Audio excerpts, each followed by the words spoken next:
The work that you have done here and that comes to fruition and we're showcasing is not merely for today, but it is for years to come in the work that we do. This is the Innovations Lab, and it's a place where IT students and creative technology students can come do their homework, but also innovate. For example, we have a demonstration of what AI recognition looks like.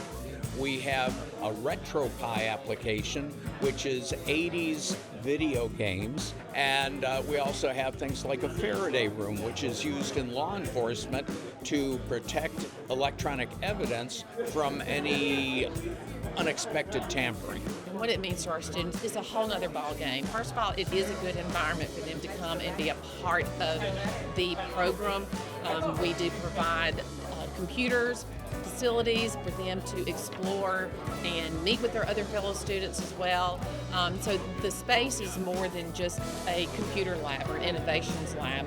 It's a meeting space. It's home for our students. I like doodling on Blender on the machines, and I actually come here for labs for classes, so I end up working on the computers with the Raspberry Pi a lot. I think it's really great.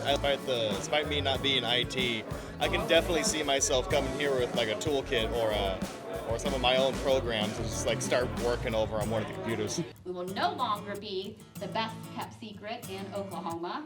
We are OSUIT.